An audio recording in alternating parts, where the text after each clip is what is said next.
Hello সবাই, সবাই কেমন আছেন? আজকের ভিডিওতে আপনাদের সাথে শেয়ার করব আমার নানুর বাড়ির কিছু স্মৃতি। তো রোজার প্রথম দিকে আমি আমার নানুর বাড়ি গিয়েছিলাম। তো সেখানেই হচ্ছে যে আমি কিছু ভিডিও ক্লিপ নিয়েছিলাম স্মৃতি হিসেবে। ভাবলাম পেজটাতে রেখে দিই।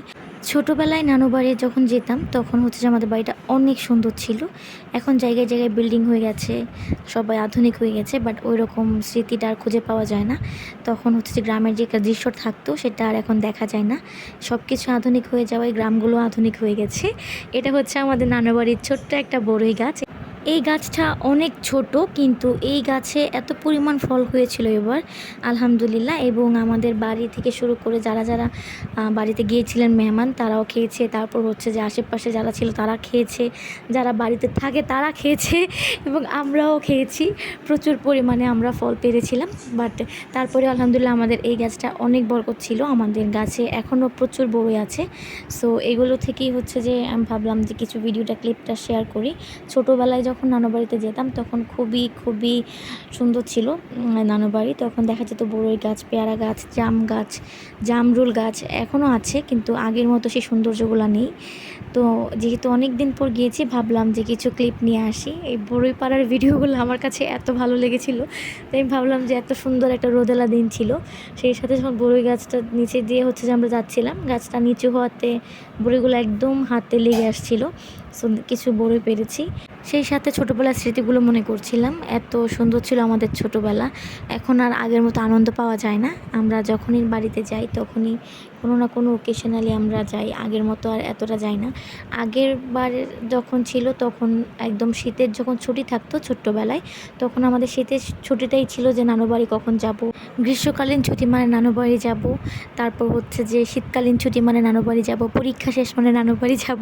এবং নানু বাড়ি গেলে আমি কখনই আসতে চাইতাম না, ওখান থেকে আমাকে টেনে হিঁচড়ে নিয়ে আসা লাগতো।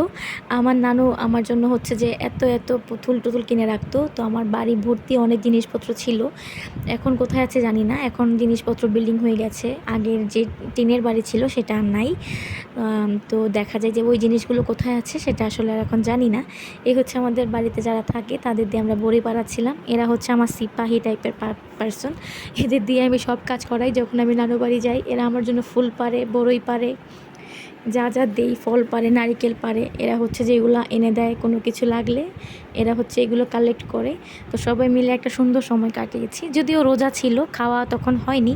জিনিসগুলো হচ্ছে যে গুছিয়ে রেখে নিয়ে বাসায় চলে এসেছিলাম, অল্প ক্ষণেকের জন্য নিয়েছিলাম। তো সবাই অনেক মজা করেছি। এটা হচ্ছে যে আমাদের নানু বাড়িতে যে বড়ই গাছগুলো ছিল, এই বড়ই গাছের বড়ই যেগুলো হচ্ছে যে ওরা পেরে পেরে হচ্ছে যে শুকাতে দিয়েছিল। ছোটোবেলায় অনেক খেয়েছি। আমি আসার সময় কিছু নিয়ে এসেছিলাম। আর এটা হচ্ছে আমাদের নানু বাড়ির বাগান বিলাস। আগে আমাদের নানু বাড়িতে অনেক ধরনের ফুল ছিল, সামনে এটা পুরো বাগান ছিল।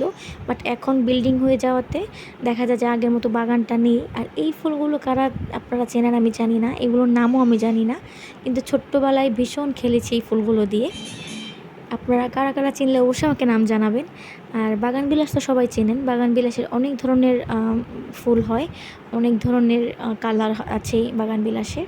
আর এই হচ্ছে আমাদের বিখ্যাত বড়ই, মানে শুকনা বড়ই। আমরা এগুলো হচ্ছে যে রোদে দিয়ে তারপর এগুলো আচার দিই, আবার এমনিতেও খাই। আর এই তো আমি আঁচল ভর্তি করে বড়ই নিয়ে এসেছি কিছু। যতবারই যাই ততবারই ছোটোবেলার স্মৃতিগুলো ভীষণ মনে পড়ে। আপনাদের কার কার নানু বাড়ির সাথে অনেক স্মৃতি আছে অবশ্যই আমাকে জানাতে ভুলবেন না। আজকের মতো আল্লাহ হাফেজ। আমাদের আবার দেখা হবে নতুন ভিডিওতে।